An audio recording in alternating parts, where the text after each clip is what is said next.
한국교회연합이 소외된 이웃들에게 연탄 2만 장을 전달했습니다. 영하의 날씨에도 사랑의 연탄을 싣고 주님의 사랑을 전한 소식 잠시 후 전합니다. 스포츠 전문 선교사 양성을 위한 칼빈대 축구팀이 창단됐습니다. 스포츠 선교의 새 이정표가 될 칼빈대 축구팀의 향후 계획을 임흥세 선교사와 이승도 단장, 류봉기 감독에게 들어봅니다. 택시 운전자 나이 제한을 두고 논란이 거셉니다. 노인의 생계와 시민의 안전 사이에서 팽팽한 줄다리기가 이어지고 있는데요. 연령과 사고 비율의 상관관계, 하나님의 법, 세상의 법에서 이재만 변호사와 함께 살펴봅니다. 안녕하십니까? 유병용 목사입니다. 최근 보건복지부 조사 결과에 따르면 자살 사망자의 90% 이상이 언어나 행동, 기타 다양한 방법으로 주위 사람들에게 도와달라는 신호를 보낸 것으로 나타났습니다. 그럼에도 불구하고 그 신호를 눈치채는 사람은 극히 드물었다고 하는데요. 지인뿐 아니라 가족들에 대한 무관심, 바로 이것이 11년째 OECD 국가 중 자살률 1위라는 오염을 벗지 못하고 가장 큰 이유로 드러난 셈입니다. 조금 더 귀 기울여주고 한 번 더 바라봐주는 마음, 지금 나와 가까이 있는 누군가에게 가장 필요한 것일지도 모릅니다. 시체를 매거진 그때의 오늘은 1월 29일 금요일입니다.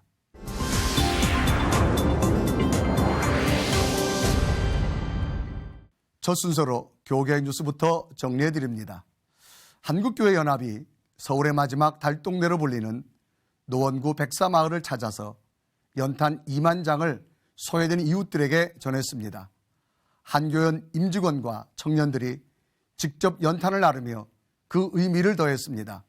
유성훈 기자가 보도합니다. 서울시 노원구 중계동 백사번지에 위치한 백사마을. 1000가구의 영세민이 거주하고 있는 백사마을에는 600여 가구가 아직도 연탄으로 난방을 해결하고 있습니다. 특히 평균 75세 이상의 고령 인구가 살고 있는 백사마을의 주민들이 겨울을 나기 위해서는 한 가구당 한 달에 150장의 연탄이 필요한 것으로 알려지고 있습니다. 한국교회연합이 이들에게 조금이나마 도움을 주기 위해 사랑의 연탄 나누기 행사를 마련했습니다. 한교연 조일래 대표회장과 임직원, 연탄 봉사에 나선 청년들은 먼저 연탄교회에서 예배를 드렸습니다. 예배 후에는 본격적인 연탄 나눔 행사가 진행됐습니다. 행사에 참가한 봉사자들은 2만 장의 연탄을 리어카와 지게에 직접 싣고 어려운 이웃들에게 사랑을 전했습니다. 봉사자 40여 명은 모두가 한마음이 돼 비탈길을 오르고 조심스럽게 연탄 한 장 한 장을 집으로 전달합니다. 이렇게 어려운 분들을 우리가 말로만 아니라 직접 찾아와서 보고 또 우리가 땀을 흘리면서 도울 수 있다는 것이 얼마나 감사한지 모르겠습니다. 연탄을 나르며 땀을 흘린 청년들은 소외된 이웃들에게 사랑의 연탄을 전할 수 있어 감사하고 기쁘기만 합니다. 추운데 그 정을 내가 어떻게 나눌 수 있을까? 내가 할 수 없는 건 없지만 그래도 어디선가 할 수 있다면 봉사하고 싶다 했는데 이렇게 연탄 나누기 행사가 있어서 같이 할 수 있어서 너무 좋은 것 같습니다. 막 다 재개발되고 그런 줄 알았는데 이런 곳에 아직 연탄 쓰고 있다는 것도 이렇게 알았고 이제 이렇게 이 연탄 나누는 거 참여하게 돼서 감사하고. 한교연이 함께한 사랑의 연탄 나누기 행사를 통해 그 누구보다 추운 겨울을 보내고 있는 백사마을 주민들이 주님의 사랑과 온기를 느낄 수 있는 시간이 됐습니다. C채널 뉴스 유성훈입니다. 남경필 경기도 지사를 비롯한 경기도 지역 지도자들이 나라와 민족의 발전과 평화를 위해 기도했습니다. 경기도 기독교 총연합회 주최로 28일 열린 신년 조찬기도의 소식을 백낙균 기자가 전해드립니다. 신년 조찬기도회 참석자들은 나라가 어려운 시기인 만큼 주님께서 섬기시기 위해 자신을 희생하신 것처럼 지도자들도 희생하고 섬겨야 한다는 데 뜻을 같이 했습니다. 명성교회 김삼환 목사는 하나님을 기쁘시게 하고 사람을 섬기는 것이 그리스도인들이 해야 할 사명이라고 설교했습니다. 사람이 이 세상에서 사람이 할 일이 뭐냐? 사람이란 뭐냐? 하나님을 기쁘시게 하는 것과 또 사람을 향해서는 섬기는 일, 봉사하는 일, 이것이 핵심이라는 것입니다. 김삼하 목사는 영적 지도자들은 양떼를 위해 희생하고 정치 지도자들은 나라를 위해 희생할 때 사람들로부터 존경을 받게 된다고 강조했습니다. 경기도 기독교 청년합회 대표회장 소광석 목사는 경기도가 이민족을 살리고 통일시대의 주역이 되도록 맡은 사명을 잘 감당하겠다고 밝혔습니다.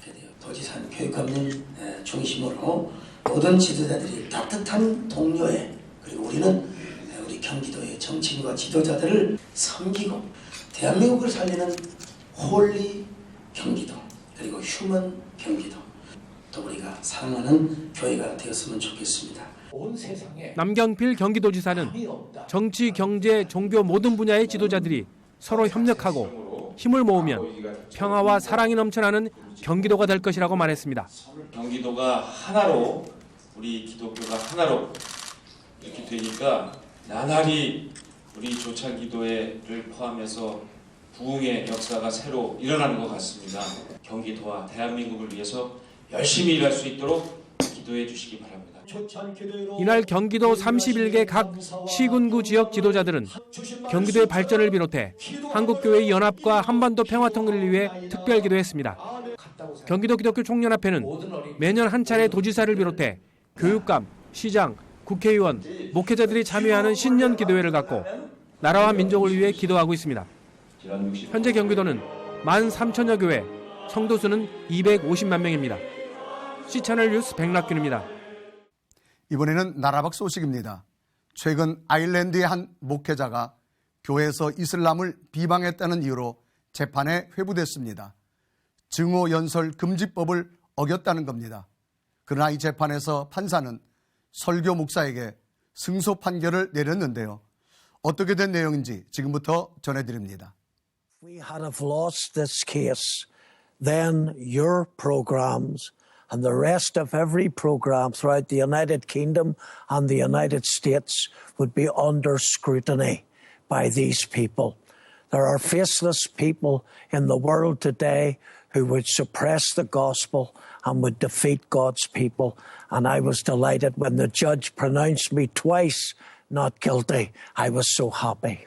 The fact that you were brought to trial for your comments is obviously troubling. What is the state of freedom of speech and freedom of religion in the UK?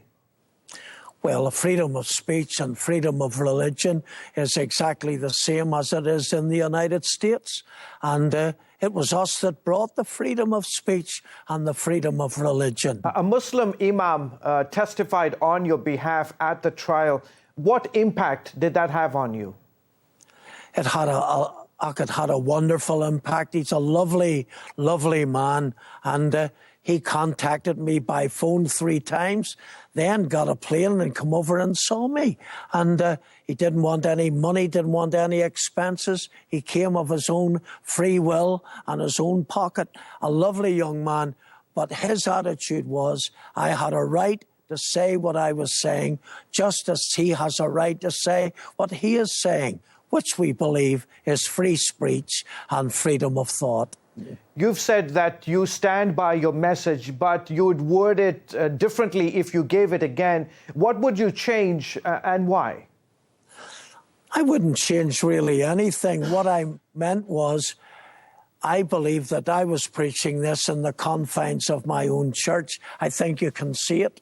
It's a large church, it seats 3,500, and I was preaching in the confines of my own church, but I didn't realise it would go out into the world and go out even into the north of Ireland. There are many Muslims in Northern Ireland who are decent people and kind people, and there's many who are not.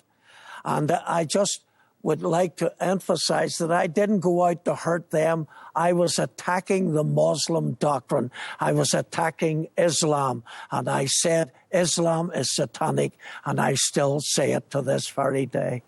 As Christians, how do we walk this fine line of speaking the truth about Islam while at the same time loving our Muslim neighbors? Well, it's like the Lord Jesus. Didn't he look at the Pharisees and the Sadducees, the heads of the Jewish church? He called them hypocrites. He called them whited sepulchres. He called them vipers. He called them devils. He even said to the Pharisees, you would cross land and sea to convert a proselyte. And when you do that, you make him twice the child of hell that you are yourselves. So how did he draw the line? And so you've got to condemn sin. You've got to condemn idolatry. You've got to condemn false doctrine. But in your demeanor and manner, you've got to show people that you love them and you're willing to help them. And that's what Christ did. Political correctness is being used to intimidate people and stifle free speech. What advice do you have for others who are facing the same pressure? It's difficult advice to give. My advice would be mainly to God's people. My advice would be mainly to preachers who love the Lord Jesus passionately. And I would say to them, don't draw back. Take your stand for Christ. We have got to win the day. And there are powers in the United States and powers in Great Britain who are out to suppress this. We need to expose them and bring them to light and shame them. Pastor James McConnell, thank you so much for joining us. Thank you very much. 목회자뿐 아니라 전문인 선교사들이 참 많이 계신데요. 특별히 현지에서 사역하시는 분들의 이야기를 들어보면 스포츠 선교만큼 효과적인 것은 없다는 말씀도 많이 하고 계십니다. 최근에 칼빈 대학교에서는 축구단을 창단하고 축구 선교사를 키우기 위한 본격적인 작업에 들어갔는데요. 오늘은 칼빈대 축구단에 우리 유봉기 감독님 나오셨습니다. 또 우리 현지에 있는 임흥세 선교사님 나오셨습니다. 안녕하세요. 또 직접 담당하는 우리 이승도 단장님 나오셨습니다. 자, 이 세 분들을 모시고 자세한 말씀 들어보겠습니다. 나오셔서 감사합니다. 세 분이 앉아 계시니까 스튜디오가 정말 꽉 찬 것 같습니다. 우리 칼빈 대학교가 축구 전문 사역자를 배출하기 위해서 축구부를 만들었던 소식을 접해 들었었습니다. 네. 우리 감독님, 언제부터 이게 시작되어졌죠? 제 옆에 계신 분 이승도 단장님, 저 앞에 또 계신 이문세 선교사님, 네, 두 분이 이렇게 만나게 됐는데 이승도 목사님은 유소년 축구 전문 사역을 감당하시는 일을 계속 하셨고 우리 선생님은 아프리카나 이런 데서 해외 선교에서 그 현장에서 필요한 이러한 일꾼들이 필요한데 전문적으로 축구를 가르칠 수 있는 사람도 필요하고 말씀도 전할 수 있는 사람들이 필요한데 이것이 뭔가 공통점이 맞아서 처음 칼빈 대학교에 이런 축구팀을 창단하게 되었습니다. 그렇게 되었구만요. 아무래도 이렇게 축구 사역을 훈련시켜서 이런 놀라운 일을 하게 됐다는 그 꿈이 우리 선교사님으로부터 출발되어진 것 같습니다. 네. 저는 정말 이 순간 굉장히 행복합니다. 네네. 제가 10년 전에 떠날 때는 축구를 갖고 무슨 선교를 하냐 할 정도로 이제 우리 기독교에서 의하게 생각했는데 이제 신학대학에서 축구팀이 창단돼서 정말 아프리카라든지 동남아에 정말 영성과 정말 인성, 지성을 겸비한 지도자를 배출할 수 있어서 그 어린이들에게 정말 꿈과 희망을 주면서 복음을 전할 수 있다는 것이 저로서는 너무나도 고무적인 일이고 또 칼빈 대학교를 통해서 세계 복음화의 하나의 일원을 감당하지 않을까 이렇게 생각합니다. 정말 선교의 새로운 획일점이 되지 않나 그런 생각이 되어집니다. 그런데 이런 필요성을 우리 유소년 축구 소년들을 이미 훈련시킨 우리 이승도 단장님 거기서 출발되어졌다고 보는데 말씀해 주시죠. 2002년 이후에 이제 교회를 남양주에서 개척했고요. 처음에는 이렇게 크게 될 거라고 생각하지 않았고 교회에서 어린이 축구단 전도하고 가리키면서 하나님의 은혜로 지금 이제 10여 년이 지난 후에 이제 일종 대한축구협회 가입된 선수단만 12세, 15세, 또 18세 이제 칼빈대 22세까지 이번에 이제 창단하게 되었습니다. 어떻게 보면 그 남양주 유소년 선수들이 이제 칼빈 대학에 진학하게 되어지고 후에는 이제 신학을 하고 또 선교주로 선교사로 파송되는 어떤 그런 그림이 되어지는 것 같은데 우리 감독님 보기에는 어떻게 생각하십니까? 네, 이 선수들은 전체적으로 해외 선교를 목표로 하고 있고 또 되게 몇몇 선수들은 잘하는 선수들은 네네. 국내 프로 선수나 해외에 축구의 그 꿈을 갖고 있는 선수들이 많이 있습니다. 아, 그렇군요. 네. 네. 이제 선교사님이 뒤를 이어서 가야 될 여러 가지 후배들이 많이 있는데 우리 선교사님 직접 선수들 만나보셨는데 그 소감 어떻습니까? 뭐 선수들이 정말 화기애애하고 정말 열심히 하는 모습 보고 먼저 감사했고요. 네네. 지금 이제 1년에 365일 중에 네네. 7일을 빼고 전체가 전쟁 중에 있다고 합니다. 네. 그다음에 122명 인구 전 세계 인구 60억 중에 네네. 122명 중에 1명이 어린이 난민이에요. 네. 그다음에 지금 그 소년병 아들이 100만 명이 되는데 네네. 제가 아프리카에서 이제 사역을 하면서 그들에게 빵 문제라든지 네. 그다음에 그 단순간에 먹는 거 해결은 순간에 그 허기진가 배부르면 채워줄 수 있지만은 그렇죠. 이제 꿈과 희망은 줄 수가 없어요. 네네.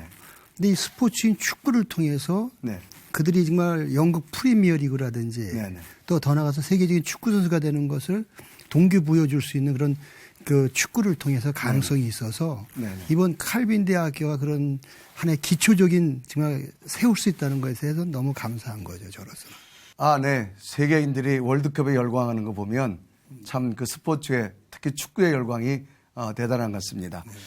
이제 이런 축구 선교단과 더불어 이제 신학대학에서 정식으로 되어졌는데 네. 이 학생들의 어떤 그 선교사를 지망하는 이들에게 커리큘럼은 주로 어떻게 되어집니까? 칼빈 대학에서 이번에 2016년도 네네. 신입생으로 네. 이 학생들은 신학과에 이제 입학을 하게 되고요. 네네. 신학과 학생들이 배우는 모든 그 조직 신학부터 네. 또 공부하는 모든 커리큘럼은 다 이수하고 네네. 그다음에 학교 측에서 이제 준비가 된 이후에 네네. 필요에 따라 저희들이 이제 오후에 운동하는 걸로 네네. 그래서 학생들이 이제 신학 교육과 운동을 병행하는 걸로 네. 그렇게 준비가 돼 있습니다. 근데 사실 대학 축구부들이 참 많이 있지 않습니까? 네. 그런데 우리 신학교 축구부로서는 처음인가요, 단장님? 제가 알기로는 이제 신학교 축구단이 첫 번째는 제가 알기로는 청주에 있는 순복음 신학교. 아, 순복음 신학교요. 네. 그러나 이제 신학과 학생들로 중심이 되고 네. 또 스포츠 선교사가 되기 위해서 네. 자원하고 네네. 공부하는 것으로는 최초인 걸로 알고 있습니다. 아, 그러니까 일반 학생들이 아니라 네. 신학생들로 구성되어진 네, 우리 이제 선수들로 구성됐군요. 네, 맞습니다. 네. 자, 우리 감독님, 네. 스포츠는 우리 승부가 굉장히 중요한데요. 네, 네. 아무리 이제 선교사로 헌신하는 우리 이제 학도들이지만 네. 그래도 실력이 향상돼야 되잖아요. 네, 맞습니다. 그러면 이제 우리 감독님 평가하기에 네. 우리 칼빈 대학교의 이 대학 이 선교사들 향한 예. 이 선수들의 실력은 어느 정도라고 느껴지십니까? 실력은 지금 시작한 지 한 2달 됐습니다. 네네. 2달 됐는데 이제 훈련과 연습을 같이 겸해서 네네. 연습 경기를 겸해서 저희가 하고 있는데 네네. 한 12번 경기를 가졌는데 네네. 9번 정도는 이긴 것 같고 네. 3번 정도는 패한 것 같습니다. 아, 네. 그래서 그렇게 잘하지도 않고 네. 못하지도 않고 네네. 한 중간 정도인 것 같습니다. 아, 제가 보기에는 그러니까 기도하면서 하면 네. 더 실력이 향상되리라고 저도 믿습니다. 여겨집니다. 네. 우리 임선교사님, 이제 후배들을 보면서 굉장히 든든하다라고 하는 느낌이 드실 텐데요. 우리 선교사님 스포츠 선교의 미래 그리고 비전 우리 어떻게 보고 계시는지 우리 세 분 마지막 한 말씀씩 하고 마무리하도록 하겠습니다. 우리 선교사님 말씀해 주시죠. 저는 이제 아프리카에서 10년 하면서 네네. 지금 많은 선교사님들의 그 이제 종교적인 그 이슬람 네네. 그 지역에 못 들어가는 그런 열악한 환경과 네. 또 지금 IS 같은 이런 이제 살인 위협의 여러 가지 환경 속에 있는데 네네. 유일하게 스포츠는 국경을 뛰어넘을 수 있고 그렇죠. 네. 인종이라는 언어의 장벽을 무너뜨릴 수 있기 네네. 때문에 이 스포츠 특히 축구를 통해서 선교를 한다는 것은 마지막 시대에 가장 좋은 롤 모델이 아닐까 이렇게 생각합니다. 아, 그래서 이번 칼빈 대학교 창단이 네네. 앞으로 한국 신학교 모든 대학에 네. 새로운 스포츠에 대한 좋은 인식을 모델이. 바꿀 수 있는 하나의 계기가 되지 않을까 이렇게 생각합니다. 그럴 것 같습니다. 네. 우리 이제 감독님 비전 한번 말씀해 주시죠. 현대 선교는 그 삶 동안 네네. 몸과 몸이 부딪혀서 커뮤니케이션이 이루어지면서 되는 거라고 생각합니다. 말씀만 가지고 되는 건 아닌데 네. 지금 동남아나 네. 아프리카 지역에 그 네. 많은 그 축구를 좋아하고 또 필요하는 그런 곳이 많이 있습니다. 거기에 지금 많은 선교사들이 나간다면은 정말 길이 무궁무궁하게 열릴 거라고 생각합니다. 네. 우리 특별히 모든 이 선수들을 기르고 훈련하는 우리 단장님 한번 소망과 비전 말씀해 주시죠. 네. 뭐 필드에서 훈련은 우리 이제 감독님이 잘 하시고요. 네네. 또 잘 키워서 보내는 것도 선교사님이 이제 길을 닦아 놓으셨기 때문에. 그러나 이제 제가 해야 되는 그 일은 지금 현재 이제 저희가 이번에 대학생들을 뽑고 아이들이 수요 예배, 금요 예배 또 아침에 새벽 예배도 드리는 학생들이 있지만은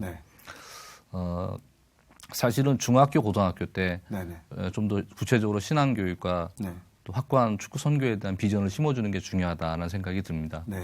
그래서 이 방송을 보시는 우리 많은 축구 선수들을 둔 부모님들께서 우리 남양주 FC 또 칼빈 대학을 위해서 기도해 주시고 자녀들을 축구 선교사로 목사로 양육하시는 분들이 합력했으면 좋겠다라는 생각을 갖습니다. 네, 그렇구만요. 네, 복음을 향한 열정과 그리스도의 영성 그리고 스포츠 정신으로 다져진 미래의 선교사님들에 대한 기대가 매우 큽니다. 우리 칼빈대 축구팀 저희도 응원하겠습니다. 화이팅! 오늘 세 분 너무너무 감사합니다. 네, 감사합니다.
고령자 택시 운전 자격에 대한 논란이 끊이지 않고 있습니다. 고령 운전자의 경우 사고 확률이 높기 때문에 운전자 자격에 제한을 둬야 한다는 쪽의 의견과 생존권의 문제와 직결하기 때문에 일반 운전자와 동일하게 적용해야 한다는 쪽의 의견이 팽팽하게 맞서고 있는데요. 택시기사 고령화 자격 제한 논란, 하나님의 법, 세상의 법에서 알아봅니다. 하나님의 법, 세상의 법, 이재만 변호사님 나오셨습니다. 안녕하십니까? 예, 안녕하세요. 네. 우리 변호사님 앞서 내용 보셨지만 저도 간혹 택시를 타다 보면 그 연세가 많이 드신 분이 운전하시다 보면 어떤 안전보다도 왠지 제 마음이 좀 미안하다는 마음이 드는데 우리 변호사님 어떤 생각이 드십니까? 네, 아무래도 다 이제 그런 생각 하시죠. 어르신들이 운전하시는 차를 타다 보면 좀 불편하기도 하고. 그런데 지금 그 연세가 많으신 택시 운전자분들이 상당히 많아졌습니다. 그래서 그 지난해 기준으로 보면 60세 이상 택시 운전사가 11만 7,124명이나 됩니다. 대단하네요. 그렇죠. 그리고 이 중에서 전국적으로 그런데 이 중에서 한 9만여 명 이상이 60대 이상이고요. 그리고 70대도 한 17,000명 되고 대단합니다. 80대도 있다고 합니다. 그러니까 더군다나 이제 그 전체 택시 운전자 중에서 60대 이상이 41%예요. 그러니까 10명 중에서 한 4분은 60대 이상인 것이죠. 그리고 서울에는 80대 이상의 운전자도 한 100여 분 되시고 그래서 지금 현재 그 택시 운전자의 고령화는 상당히 진전돼 있습니다. 유난히 택시 운전에 이렇게 고령자가 많은 이유 중에 하나는 아무래도 퇴직 이후에 어떤 제2의 직업으로 삼는 분들이 있기 때문이 아닌가요? 그렇죠. 아무래도 이제 전문적인 기술 없이도 택시 운전을 할 수 있다 이런 이제 인식이 있고요. 이제 물론 이제 육체적으로 일할 수 있는 것 중에서는 힘은 들지만 더 소득이 많은 것도 있습니다. 네네. 그런데 택시는 사실 택시 운전이 쉽지는 않아요. 상당히 네네. 고된 그런 직업이기는 한데 네네. 일단은 앉아서 할 수 있고 네. 어떤 육체적인 힘을 쓰지 않는다는 생각 때문에 이 고령화된 어르신들이 이 퇴직 이후에 제2의 직업으로 택시를 많이 선호하고 있어요. 네. 그러다 보니까 네네. 택시 기사들이 네네. 점차적으로 고령화돼서 네. 10분 중에 6분이, 10분 중에 4분이 네. 60대 이상인 택시 기사분들로 채워진 것이죠. 아, 그렇군요. 네. 그럼 변호사님, 이 자격 제한 이야기가 나오는데요. 네. 이 자격 제한 필요성을 이야기하는 쪽에서는 구체적으로 어떤 방향을 이야기하고 있습니까? 이제 택시기사의 하루 근무 시간이 보통 한 10시간쯤 되지 않습니까? 네네. 10시간 되면 굉장히 네. 피로가 누적되고 네네. 그러다 보면 아무래도 사고 위험도 있고 하니까 네네. 예, 자격을 좀 고령 운전자에 대해서는 네. 면허 갱신할 때 네네. 좀 이렇게 좀 갱신 기간을 짧게 해서 네. 뭐 여러 가지를 검사해서 갱신을 해주도록 네. 그래서 지금은 이제 보면 네. 일반인들이 5년마다 갱신되지 않습니까? 네네. 근데 택시 기사도 마찬가지로 5년마다 갱신되고 있어요. 네. 이거를 좀 더 짧게 네. 갱신하자. 네. 왜냐하면 버스 기사의 경우에는 짧게 갱신을 하고 있습니다. 지금. 네네네. 그러니까 버스 기사와의 형평성 문제도 있으니까 네네. 택시 기사도 버스 기사처럼 네네. 이게 기간을 짧게 해서 네네. 그 면허, 택시 기사 면허를 갱신할 땐 기간을 짧게 하자. 네. 이런 얘기들이 나오고 있는 것이 다 안전 때문에 이제 이런 얘기들이 나오는 것이죠. 그러면 변호사님 현행 제도 속에서 예. 어떤 버스 기사들의 자격 기준은 어떻게 되는 겁니까? 이제 버스 기사의 경우에는 네네. 그 70세 이상의 버스 기사는 1년에 한 번씩 자격 검사를 하도록 네네. 법이 이렇게 개정돼 있습니다. 아, 네. 그래서 그 자격 검사라는 건 자격 유지 검사예요. 그렇겠죠. 이제 그건 뭐냐면 모니터 앞에서 네. 갑작스럽게 어떤 반응을 보이면 그거에 순간적으로 대처하는. 그러니까 아. 운전할 때 이제 방어 운전을 순발력 한다. 같은 순발력 거. 같은 네네. 이제 그런 걸 하는 것이죠. 네네. 그래서 거기에 택시 기사도 포함시켜서 네네. 택시 기사도 70세 이상은 1년에 한 번씩 자격 유지 검사를 해야 된다. 이걸 이제 네. 넣으려고 했는데 네. 택시 업계의 거센 반발에 부딪혀서 택시 기사의 경우에는 네. 거기 포함되지는 않았습니다. 아, 그렇군요. 예. 그러면 해외 경우 같은 어떤 경우가 있습니까?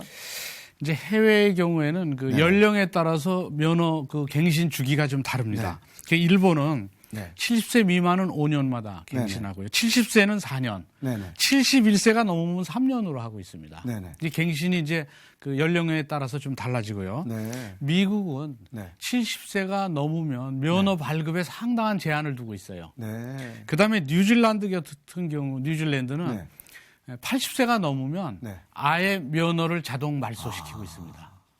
거기는 아주 제도적으로 이렇게 만들어버렸거든요. 그렇습니다. 네.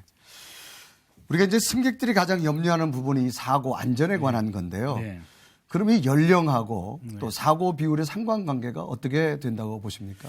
고령 운전자들의 사고 건수가 네네. 오히려 더 적습니다. 아, 그렇습니까? 지금 60대 이상의 고령 네네. 운전자가 10명 중에 4사람이니까 40%인데 네네. 이 60대의 사고 비율은 7%밖에 안 돼요. 7.1%. 네네. 그러니까 이 보통 젊은 운전자의 한 5분의 1 정도밖에 사고 비율이 사고 나는 그렇구만요. 확률이 적어요. 네네. 그래서 실제적인 사고는 네. 어떤 신체적인 쇠약보다는 네네. 혈기 왕성한 젊은 사람들이 더 이제 이 과감하게 운전을 해서 그렇고 네네. 또 고령 운전자들은 상당히 조심 운전을 해서 그런지 몰라도 네네. 고령 운전자들의 경우에 사고는 네. 훨씬 더 적습니다. 그래서 아마 조심 운전을 해서 그런 게 아닌가 이렇게 보고 있습니다. 요즘 보면 아무래도 우리 어르신들이 운전하게 되면 본인이 아마 순발력이 떨어진다 생각하시겠죠. 네, 그럼 아마 스스로 조심하시게 되어질 텐데 이제 70세가 넘어서도 어떤 생계유지 때문에 본인이 직접 일을 해야 되는 이런 분들에게 정말 사회가 지혜로운 접근이 과연 무엇겠는가 그런 궁금을 한번 해봅니다. 그러니까 결국 노인 세대를 위한 어떤 사회보장제도 그게 상당히 절실한데요. 네네. 이제 세대 간의 갈등도 있어요. 이제 네. 보장제도를 많이 해주면 젊은 세대들이 번 돈을 노인 세대들의 보장을 해주니까 이런 세대 간의 갈등 우려도 있고 그래서 사회적인 문제가 많이 생기곤 있지만 우리나라의 그 노인 빈곤율은 OECD 국가 중에서 빈곤율이 제일 높아요. 그러니까 우리나라 노인 빈곤율이 상당히 심한 것이죠. 그런데 과거에 우리나라는 회사에서 사회보장적 역할을 해서 그게 일본식이죠 보면 근데 IMF를 겪으면서 미국식으로 돌아와서 네. 회사에서 직원들의 사회 보장을 책임지지 않습니다. 네. 그러다 보니까 스스로 개인이 그 사회 보장, 그러니까 자기의 노년의 보장을 책임져야 되니까 그게 이제 어려워졌으니까 이런 것은 국가가 사회 안전망을 촘촘하게 만들어 놔야 돼요.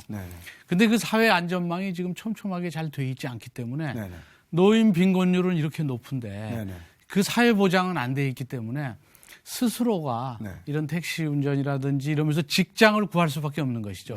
그래서 더군다나 지금은 노인 직장을 개발해서 일자리를 창출해 줘야 되는데 유엔에서 보고서 재밌는 게 하나 나와 있어요. 유엔 보고서에 보면 사람의 연령을 5단계로 나눴는데 0에서 17세까지는 미성년자입니다. 근데 청년이 보통 뭐 한 20, 30대가 청년이라고 생각했지 않습니까? 그렇게 이야기하죠. 유엔에서는 청년을 18세부터 65세까지가 청년입니다. 굉장히 많은 시간을 배려했네요. 그러니까 웬만하면 다 청년인데 그러니까 65세까지는 청년이고 중년은 66세에서 79세까지는 중년이에요. 옛날에는 보통 한 50이면 중년이라고 그랬는데 79세까지도 중년인 것은 그만큼 이제 신체적으로 활동할 수 있는 그런 건강을 갖고 있다는 것이거든요. 그리고 노년이 되는 것은 이제 80 정도 돼서 99세까지가 노년. 그리고 장수 노인, 장수했다. 이건 100세가 돼야 됩니다. 세 자릿수가 돼야 돼요. 100세. 그래서 지금 65세까지가 청년이고 그리고 79세까지가 중년인 이런 시대인데 그렇게 건강한데 몸은 건강한데 일자리는 없는 거예요. 그래서 노인의 일자리를 지금 개발하는 것도 상당히 시급하다고 보는 것이죠. 우리 사회가 제대로 준비하지 못한 채 고령화 사회를 접어들었다는 느낌을 지울 수가 없는데요. 변호사님 말씀하신 대로 건강한 고령자들이 안전하게 일할 수 있는 제도적 장치가 하루빨리 마련돼야겠다고 생각합니다. 우리 변호사님 오늘 말씀 감사합니다. 예, 감사합니다. 고맙습니다.